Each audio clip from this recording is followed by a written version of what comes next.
ශ්‍රී ලංකාවේ සංවර්ධන ව්‍යාපෘතිවලට ජගත් මූල්‍ය අරමුදලින් ඇමරිකා ඩොලර් මිලියන 427ක්. බදු ඉහළ දැමීමත් ජිනීවා තීරණයත් අතර කිසිදු සම්බන්ධයක් නැහැ. ඇමති බැසිල් අවධාරණය කරයි. ටින් මාළු නිෂ්පාදනයට ආණ්ඩුවත් හවුල් වේ. ප්‍රථම කම්හල ගාල්ලේ ඉදිවේ. මණ්ඩලයෙන් මිලදී ගන්නා වී සතුසින් සහල් කර අලෙවි කරන්න ඇමති මහින්ද යාපා සූදානමින්. ඇමරිකා විශ්වවිද්‍යාලයේදී 7 දෙනෙකු ඝාතනය කළ ඝාතකයා අත්අඩංගුවට.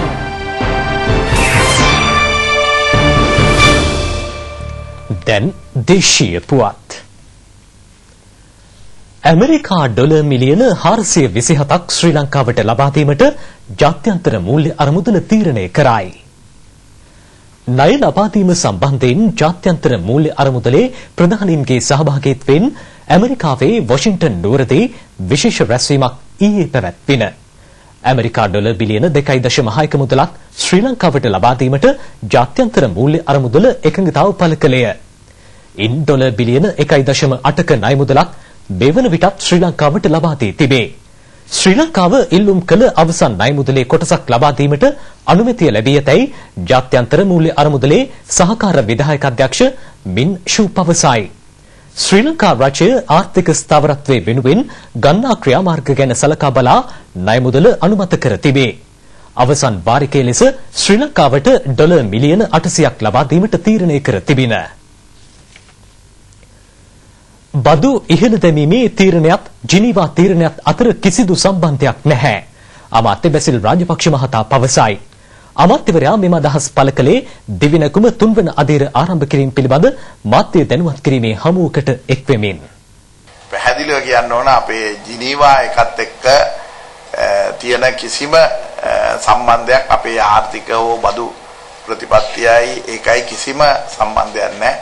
එක්ස්පෝ 2012 වැඩිම නියෝජිත සංඛ්‍යාවක් ආපු රටවල් අතර අපිට විරුද්ධව ඡන්ද දීපු රටවල් වල අය ආවේ. ඒ ජිනීවා එකේ ඡන්ද දීපු නොදීපු හෝ විරුද්ධ වීම මත ඉදිරියට කටයුතු කිරීම අවශ්‍ය වෙන එකක් නැහැ කියන එකයි අපි සෑම රටක් එක්කම අපි නොබැඳි ජාතියක් හැටියට අපි ඊටාම සුහද රටක් හැටියට අපි කිසිම රටක් එක්ක වෛර බැඳලත් නැහැ, වෛර බඳින්නෙත් නැහැ.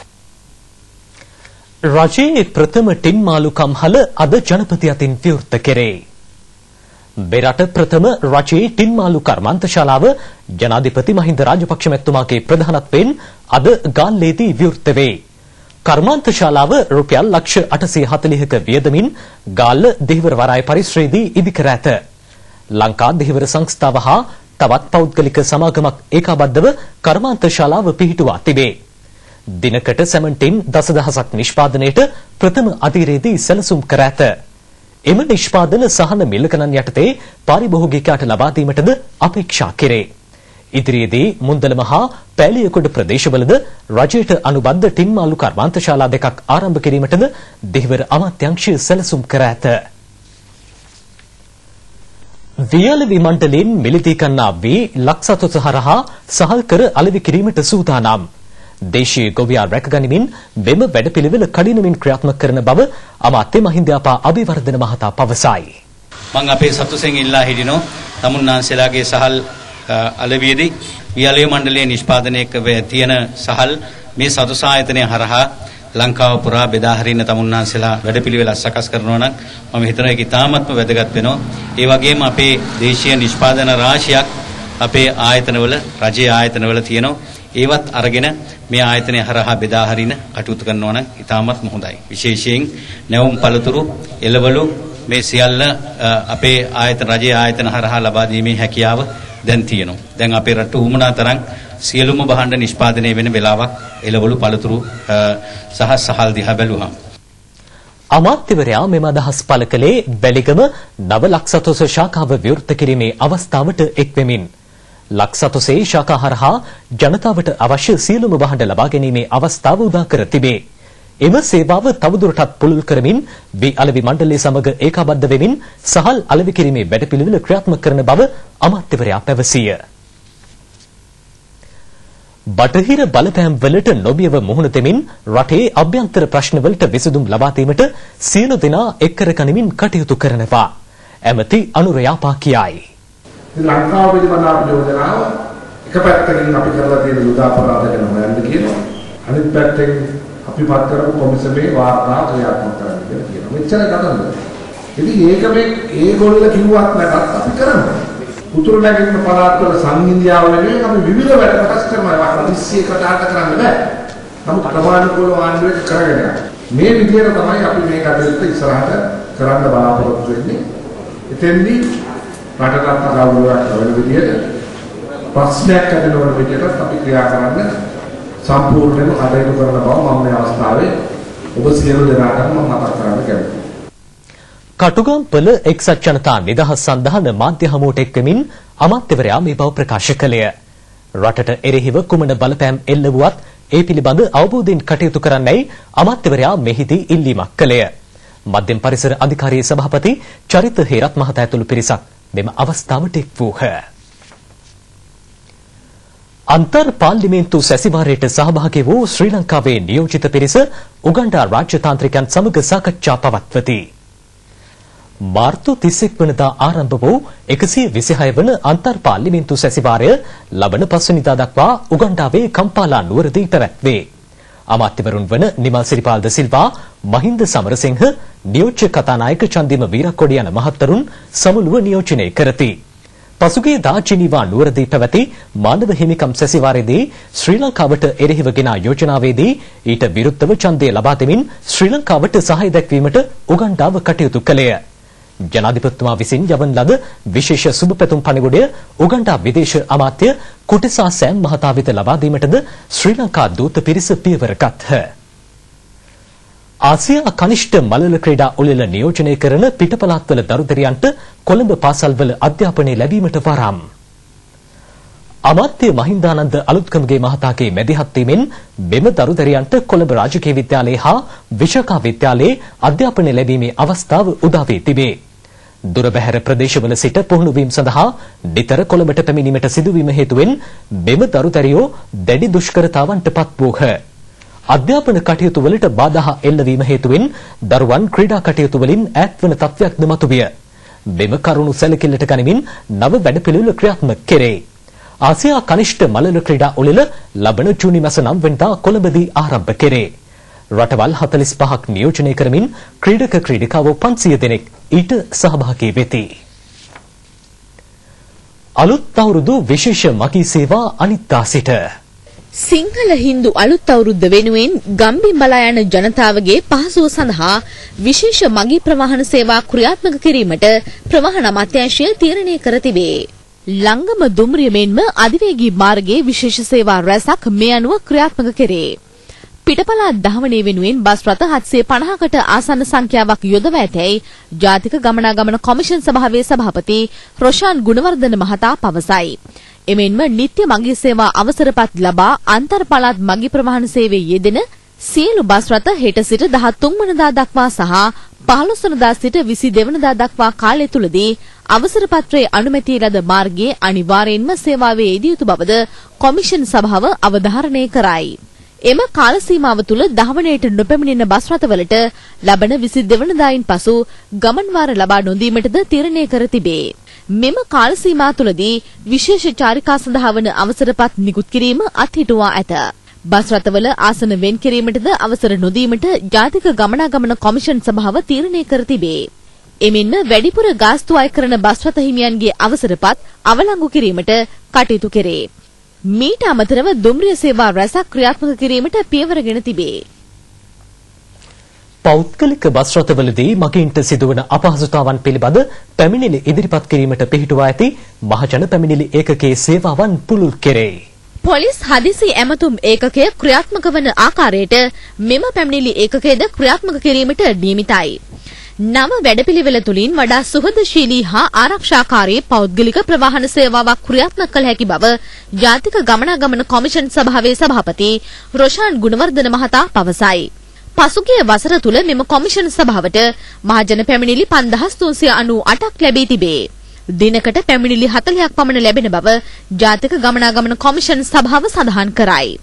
දුරකථන මාර්ගයෙන් ලිපියකින් ෆැක්ස් මගින් හෝ විද්‍යුත් තැපෑල මගින් පැමිණිලි ඉදිරිපත් කළ හැකිය. ජිනීවා මානව හිමිකම් කොමිසමේදී ඉදිරිපත් වූ ශ්‍රී ලංකාවට එරෙහි යෝජනාව පිළිබඳව රජයේ ස්ථාවරය පැහැදිලි කරන විශේෂ පාර්ලිමේන්තු විවාදය අද සහ හෙට.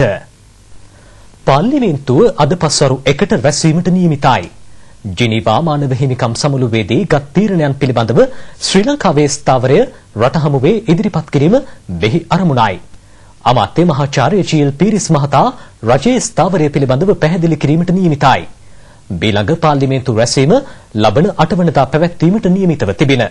එහෙත් පසුගියදා පැවැති පක්ෂ නායක රැස්වීමේදී ගත් තීරණයකට අනුව පාර්ලිමේන්තුව අද සහ හෙට රැස්වීමට තීරණය කොට තිබේ. වෙහෙරකල ජලාශයේ සියලු වාන් දොරටු විවෘත කෙරේ. මේ හේතුවෙන් මැණික්කගේ ජල මට්ටම ඉහළ යා හැකි බැවින් ගගතිපස සිටින ජනතාවට අවධානයෙන් සිටින්නයි ලුණුගම් වෙහෙර වාරිමාර්ග ඉංජිනේරු අමරජීව ලියනගේ මහතා පවසයි. ජලාශය ආශ්‍රිත ප්‍රදේශයට දැඩි වර්ෂාපතනයක් ලැබෙමින් පවතී. ඒ හේතුවෙන් වාන් දොරටු 6ම විවෘත කිරීමට කටයුතු කෙරින. සෙල්ල කතරගම ප්‍රදේශවල මැණික්කඟ දෙපස ජීවත් වන ජනතාව වැඩි වශයෙන් මේ පිළිබඳ අවධානය යොමු කළ යුතු බව ලුණුගම් වෙහෙර වාරිමාර්ග ඉංජිනේරුවරයා පවසයි. හිඟුරක්ගොඩ ප්‍රදේශයේ ඊයේ ඇති වූ අධික සුළං තත්ත්වයක් හේතුවෙන් නිවාස 10කට හානි සිදු වේ. පාළුවැව ගම්මානයේ පිහිටි නිවාසවලට මෙසේ හානි සිදු ඇත.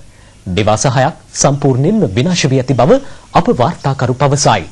වහල සම්පූර්ණයෙන්ම විනාශයට පත්විය. සිදු වූ හානි පිළිබඳ සොයා බලා අවශ්‍ය අයට සහන සැලසීමට පියවර ගන්නා බව හිඟුරක්ගොඩ ප්‍රාදේශීය ලේකම් සිරිමෙවන් ධර්මසේන මහතා පවසයි. දැන් ප්‍රවෘත්ති කිහිපයක් ලොහුඩින් බලාපොරොත්තු වන්න. පොල්ගහවෙල මහමෙවුනා භාවනා අසපුවේ ඉදිකළ සම්බුද්ධ රාජමාලිගාව ජනාධිපති මහින්ද රාජපක්ෂ මැතිතුමා අතින් විවෘත කිරීමට සියලු කටයුතු සූදානම් කෙරේ. පූජ්‍ය කිරිබත්ගොඩ ඥානානන්ද ස්වාමින් වහන්සේගේ උපදෙස් පරිදි මෙය ඉදිකෙරින. කතානායක චමල් රාජපක්ෂ, පාර්ලිමේන්තු මන්ත්‍රී ශාන්ත බණ්ඩාර යන මහතුරු පසුගියදා භාවනා අසපුවේ සංචාරයක නිරත වූහ. බද්දේගම මැතිවරණ කොට්ටාසේ විදුලි ව්‍යාපෘති රැසක් ජනතා අයිතියට පත් කෙරේ. විදුලි ව්‍යාපෘති ජනතා අයිතියට පත් කිරීම පාර්ලිමේන්තු මන්ත්‍රී නිශාන්ත මුතුහෙට්ටිගම් මහතාගේ ප්‍රධානත්වයෙන් සිදුවිය.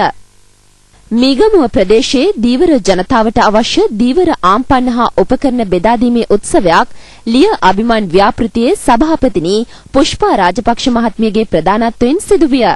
ස්වයං රැකියා පුහුණු පාඨමාලාව සාර්ථකව අවසන් කළ කාන්තාවන් 356 දෙනෙකු සඳහා සහතිකපත් පිරිනැමීමද මීට සමගාමීව සිදු කෙරින.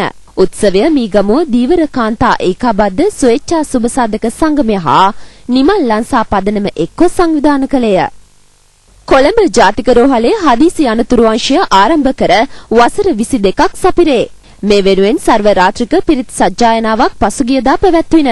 සංඝගත දක්ෂිනාවක්ද පිරිනැමින. බත්තරමුල්ල වික්‍රමසිංහපුර නාගරික වැඩිහිටි හා ළමා නිවාසයේ අවුරුදු උත්සවය මෙවරද උත්කර්ෂවත් අයුරින් පැවැත්වින. අවුරුදු ක්‍රීඩා රැසකින් උත්සවය සමන්විත විය. බත්තරමුල්ල වික්‍රමසිංහපුර සුබසාධක හා අන්‍යෝන්‍යාධාර සමිතියේ 25 වන සංවත්සරය වික්‍රමසිංහපුර සුබෝධාරාම විහාරස්ථානයේදී පැවැත්වින. විහාරාධිපති පූජ්‍ය ඔක්කම්පිටියේ පඤ්ඤාතිස්ස නායක ස්වාමින් වහන්සේගේ ප්‍රධානත්වයෙන් එය පැවැත්වින. මධ්‍යහන පුවත් තුලින් දැන් මත විරාමයක්. විරාමයෙන් අනතුරු විදේශ සහ ක්‍රීඩා පුවත් බලාපොරොත්තු වන්න. ලෝකයේ පිළිබඳ දැනගන්න රැඳෙන්න විදේශ පුවත් සමගින්. ඇමරිකාවේ විශ්වවිද්‍යාලයකදී පුද්ගලයන් 7 දෙනෙකු ඝාතනය කළ සැකකරු හඳුනා ගැනීම. කැලිෆෝනියා ප්‍රාන්තයේ ඔයිකෝස් විශ්වවිද්‍යාලයේදී නඳුරන තුවක්කුකරුවෙකු ඊයේල කළ වෙඩි ප්‍රහාරයකින් පුද්ගලයන් 7 දෙනෙකු ජීවිතක්ෂයට පත්ව තවත් කිහිප දෙනෙක් තුවාල ලැබුහ. වෙඩි තැබූ එම සැකකරු 43 හැවිරිදි වන් ගෝහ් ලෙස හඳුනාගෙන තිබේ. ඔහු එම විශ්වවිද්‍යාලයෙන්ම අධ්‍යාපනය හැදෑරූ අයෙකු බවටද හෙළි කරගෙන ඇත. වෙඩි ප්‍රහාර 30ක් පමණ එල්ල කර සැකකරු පලා ගොස් තිබේ. පසුව අසල පිහිටි වෙළඳ සංකීර්ණයකදී ඔහු අත්අඩංගුවට ගැනීමට පොලිස් නිලධාරීහු කටයුතු කළහ. මීට පෙරද ඔයිහෝ විශ්වවිද්‍යාලයේ සිදු වූ මෙවැනි වෙඩි තැබීමකින් පුද්ගලයෝ 30 දෙනෙක් ජීවිතක්ෂයට පත් වූහ.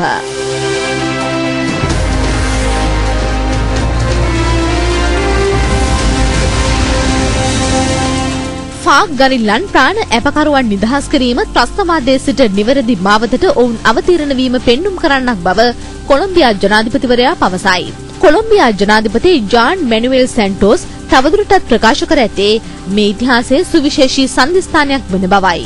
වසර 12කට අධික කාලයක් වනගතව රඳවා සිටි කොලොම්බියා හමුදා සමාජිකයන් නිදහස් කිරීමට පාක් සටන්කාමීන් තීරණය කර ඇත. ඒ යටතේ නිදහස් කරනු හමුදා සහ පොලිස් නිලධාරීන් 10 දෙනෙකු ඊයේ ගුවන් මගින් රැගෙන එනු ලැබින. ඔවුන්ගේ පවුල්වල ඥාතීහුද මෙම අවස්ථාවට එක්ව සිටියහ. පාක් ගරිල්ලෝ කොලොම්බියාවේ පැහැර ගැනීම අපරාධ මෙන්ම ත්‍රස්ත කටයුතු මෙහෙමනු ලබති.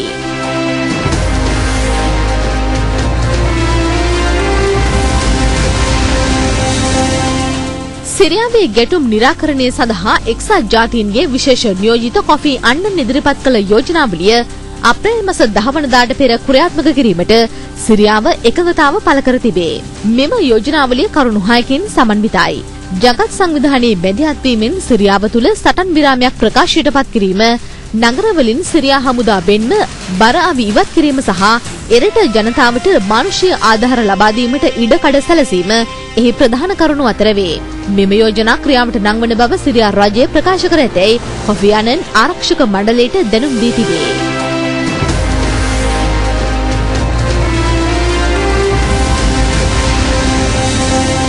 රුසියාවේ මොස්කව් අගනුවර ඉදිකරමින් පවතින ස්කයික්‍රේපර් ගොඩනැගිල්ලේ ගින්නක් හටගනී. එහි 67 වන මහලේ ගින්න හටගෙන තිබේ. ගොඩනැගිල්ල ඉදිකිරීම නිම කළ පසු එය යුරෝපයේ උසම ගොඩනැගිල්ල වන බවද වාර්තා වේ. අසල පිහිටි මොස්කව් ගංගාවේ ජලය යොදා ගනිමින් හෙලිකොප්ටර් යාන රැසක් ගිනි නිවීමේ කටයුතු සඳහා එක්ව සිටි ආකාරය රුසියා රූපවාහිනිය වාර්තා කළේය. එසමගින් විදේශ පුවත් නිමවට පත්වනවා.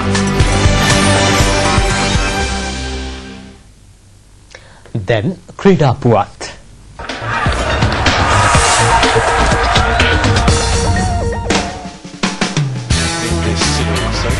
සංචාරක එංගලන්ත කණ්ඩායම මහා ශ්‍රී ලංකාව අතර දෙවන ටෙස්ට් ක්‍රිකට් තරගය මෙවන විට පීසරා ඕවල් ක්‍රීඩාංගණයේ පැවැත්වේ. කාසී වාසී දිනා පළමුවෙන් පන්දුවට පහර දීමට ශ්‍රී ලංකා නායක මහිල ජයවර්ධන තීරණය කළේ. මේ අනුව ශ්‍රී ලංකාව කඩුළු 3ක් දැවි ලකුණු 92ක් රැස් කරගෙන සිටී. ශ්‍රී ලංකා කණ්ඩායමේ අසාර්ථක ආරම්භයේ හේතුවෙන් පළමු පැය කිහිපයේදීම එංගලන්ත පන්දු යවන්නන්ගේ දැඩි පීඩනයට ලක්වීමට සිදුවේ. විවා භෝජනයේ සඳහා තරඟය නතර කරන විට නොදවි ක්‍රීඩා කරන මහිල ජයවර්ධන ලකුණු 40ක් සහ තිලාන් සමරවීර ලකුණු 20ක් රැස් කරගෙන සිටිති. 10-100 partnerships and 850 partnerships. So they've got a pretty good understanding. එසමගින් ස්වාධීන රූපවාහිනී මධ්‍යහන ප්‍රධාන සිංහල ප්‍රවෘත්ති විකාශය අවසන් වනවා. ඔබට එක් විය හැකි පස්වරු 2 සිට පැයින් පැපුවත් සමකින් සුබ දවසක්.